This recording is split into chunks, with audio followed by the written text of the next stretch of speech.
Okey, Assalamualaikum warahmatullahi wabarakatuh. Untuk video kali ini, cikgu akan sambung berkaitan dengan topik asas pengurusan acara di bawah kompetensi yang pertama iaitu mengesahkan keperluan pengurusan acara. Di mana pada kali ini cikgu akan terangkan beberapa jenis borang iaitu borang tempahan pengangkutan, borang tempahan penginapan dan juga bagaimana kita nak isi borang tempahan bilik mesyuarat lah. So kat sini ini adalah topik yang kedua terakhir lah dalam kita nak buat persediaan menguruskan sesuatu acara. Okey, yang cikgu layarkan ini adalah salah satu contoh. Ini contoh, banyak lagi contoh yang kamu boleh jumpa dekat internet. Okey. So ini adalah borang tempahan pengangkutan. Okey, ini borang tempahan pengangkutan. Okey, so kita tengok dekat sini dalam borang tempahan pengangkutan ataupun kenderaan yang kita nak gunakan untuk sesuatu acara lah. Andai kata kita buat program, contoh kita buat program lawatan. Okey, contoh lagi kita buat program yang melibatkan kita perlu menyediakan pengangkutan kepada pihak VIP untuk datang ke tempat kita. Okey, borang tempahan ini bersesuaian dengan apakah acara yang kita adakan. So, pertama kita lihat kepada maklumat pemohon lah. Okey, jangan lupa borang tempahan perlu dibuat sekurang-kurangnya 3 hari sebelum hari kejadian. Contohnya 20 hari bulan 1 kamu nak buat program. So, mestilah lebih kurang hari terakhir kamu nak buat tempahan itu adalah 16 hari bulan 1. 3 hari sebelum hari kejadian. Okey, sebab kita nak tahu bahawa bila kita hantar borang tempahan tersebut seminggu awal, okey, tempat yang kita nak tempah ataupun di pejabat kita nak tempah tu mereka boleh schedulekan jadual penggunaan kenderaan. Okey, kemudian kita lihatlah macam mana kita nak isi borang tempahan kenderaan ataupun pengangkutan. Yang ini saya guna yang college lah. Okey, nama pekerja, okey, nama gurulah, nombor kad pengenalan, sekolah institusi, nombor telefon, jenis aktiviti ataupun urusan nak menggunakan kenderaan tersebut. Okey, sila lampirkan surat yang berkaitan dan jadual perjalanan bagi tujuan rujukan. Ini pentinglah, terutamanya kita buat tempahan, driver tu nak susun schedule dia punya pemanduan lah. Kemudian jenis kenderaan yang kita pohon. Okey, kalau tak sekolah ni ada van, bas, kereta 4x4 lah. Tapi ini contoh, tak ada pun dekat KV kita, tak ada pun. Okey, ini cikgu ambil contoh je semua. Kemudian kita lihat kepada lain-lain kenyataan. Maksudnya kalau kita tak nak menggunakan, mungkin ada kenderaan lain, kita bolehlah mohon dekat sini. Bilangan penumpang yang ingin gunakan, nanti kalau kamu nak tulis termasuk dengan pemandu pun bolehlah dalam kurungan. Okey, kemudian tarikh diperlukan, masa diperlukan, tempat yang ingin kita pergi, kemudian tempat kita nak menunggu. Contohnya yang baru-baru ni sekolah ada buat majlis dinner di Kasar Royal Pekan. So, kita menggunakan bas sekolah lah. So, kat situ kita gunakan tarikh diperlukan. Saya tak ingat dah, pada bulan 10. Masa diperlukan, kita bertolak sebelum maghrib lah pada pukul 6.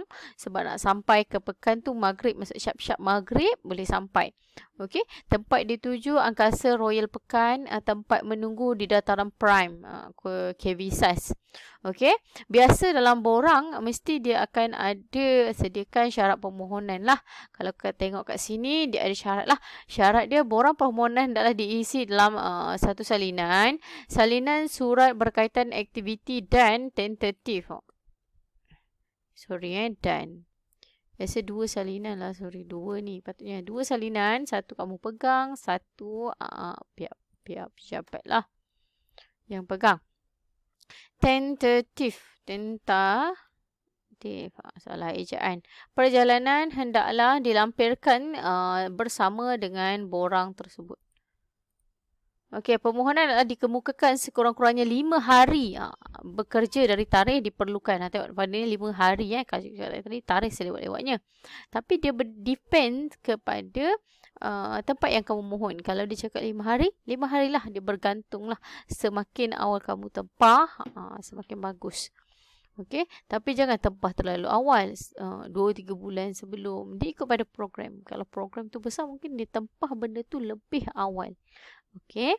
Sila dapatkan kelulusan daripada ketua jabatan anda. Saya penama tersebut, iaitu nama yang kamu letak dekat atas inilah.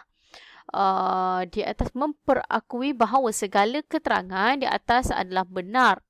Menggunakan kenderaan rasmi kolej adalah tertakluk kepada peraturan yang dikuasakan oleh pihak kolej. Okey. Tak ke mana ni? Tak kat sini lah. Kemudian tulis tarikh kamu mohon dan tanda tangan pemohon lah. Yang kedua, di bahagian kelulusan pengarah, ketua jabatan, ketua unit maupun ketua program lah. Saya meluluskan ataupun tidak meluluskan permohonan ini, ulasannya, tarikh dan juga tanda tangan. Kegunaan kenderaan, contohlah kalau kita nak gunakan van, mungkin van sekolah ada 2. So, kita kena state lah kat sini jenis kenderaan van, nombor kenderaannya yang mana satu. Kenderaan itu rasmi untuk sewaan luar. Okey, maksudnya adakah kenderaan itu digunakan untuk program rasmi sekolah ataupun dipinjamkan oleh pihak luar. Nama pemandunya siapa, maklumat direkod dan dicatat. Okey, tanda tangan keranilah kat sini. Kelulusan tempahan arahan kepada pemandu, diluluskan dan tidak diluluskan. Tanda tangan dan cop pegawai kenderaan. So, tanda tangan pemandu. So, ini adalah contoh kita nak isi borang tempahan kenderaan ataupun pengangkutan untuk melaksanakan sesuatu program.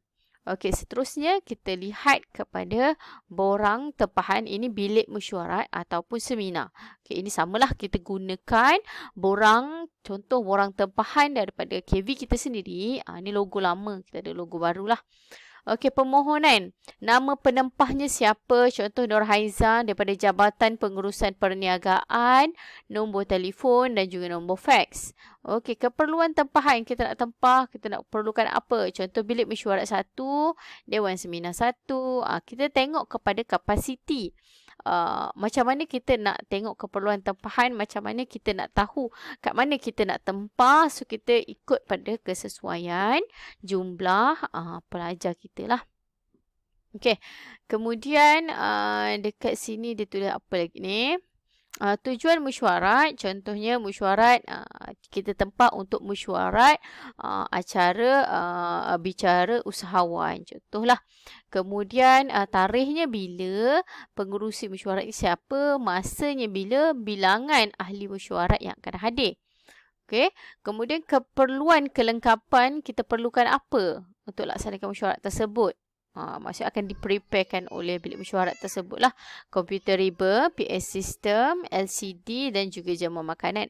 Perakuan. Segala keterangan di atas adalah benar dan tempahan tertakluk kepada kekosongan bilik mesyuarat lah. Bertanggungjawab sebab kerosakan berlaku tarikh dan juga tanda tangan pihak pemohon. Okey, ruangan ini digunakan untuk pegawai pentadbiran lah. Maksudnya orang yang kita yang akan uruskan permohonan kita tersebut lulus ataupun tidak. Okey. Sekejap kita zoom sikit apa syarat kat bawah. Macam cikgu cakap, biasanya setiap permohonan mesti dia ada syarat permohonan lah. Okey, sekejap. Okey, sila isi borang ini dalam 2 salinan. Salinan asal serahkan kepada unit pentadbiran dan salinan pendua akan disimpan oleh pihak pemohon lah. Tempahan hendaklah dibuat selewat-lewatnya 5 hari sebelum tarikh mesyuarat berlangsung. Tempahan jamuan dan peralatan yang digunakan mesyuarat hendaklah dimaklumkan kepada pegawai yang menjaga perkara tersebut lah. Sebarang pembatalan, tempahan hendaklah dimaklumkan kepada pegawai yang bertugas menjaga bilik tersebut. Okey? So, itu yang ini pun kamu dah belajar pun sebelum ni macam mana nak isi borang tempahan bilik mesyuarat. Okey. So, seterusnya kita akan belajar pada borang yang terakhir iaitu borang tempahan penginapan. Okey, ini contoh. Okey, ada banyak lagi contoh lain yang kamu boleh tengok dekat internet. Okey, ini cikgu ambil lah salah satu. Yang ini adalah borang tempahan bagi Politeknik Malaysia iaitu Politeknik Ibrahim Sultan. Okey, kamu tengok borang tempahan bilik penginapan. Ini contoh yang ini contoh program kamu nak buat berkaitan dengan lawatan dan sebagainya lah. Biasanya borang tempahan bilik penginapan ini akan disediakan oleh pihak yang kita ingin pergi. Okey. Contohnya macam macam dinner yang cikgu cakap kan. Dinner guru di Royal Angkasa Pekan. So, kita sebagai AJK akan maklumkan kepada pihak hotel kita nak tempah berapa. Ataupun dia akan bagi kat kita soft copy borang. So, kita kena isi lah form dan sebagainya.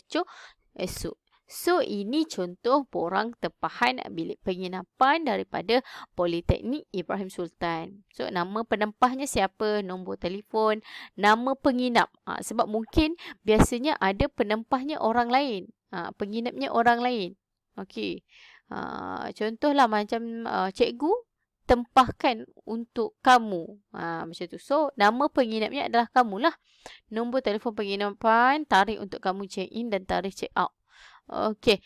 Kemudian dia bagi tahulah jenis harga, contoh jenis bilik dulak 101 malam, berapa orang nak duduk. Okey, tindakan ULPL, cadangan nombor bilik lah. Ini andai kata kamu ada mohon nak bilik hujung, nak bilik dekat swimming pool, macam tu lah. So, ada request room lah kat sini. So, maklumat penerima tempahan. Okey, siapa kaedah penerima tempahan kaedah online ke, walk-in ke, datang sendiri ke dan sebagainya lah. So, dimaklumkan dekat sini check in 2 petang, check out pukul 12 tengah hari. Okey. So, itu sahaja untuk video kali ini iaitu penerangan berkaitan dengan 3 jenis borang dalam pengurusan acara iaitu borang tempahan pengangkutan, borang tempahan penginapan dan juga borang tempahan bilik mesyuarat. Okey. Semoga semua dapat belajar lah. Terima kasih.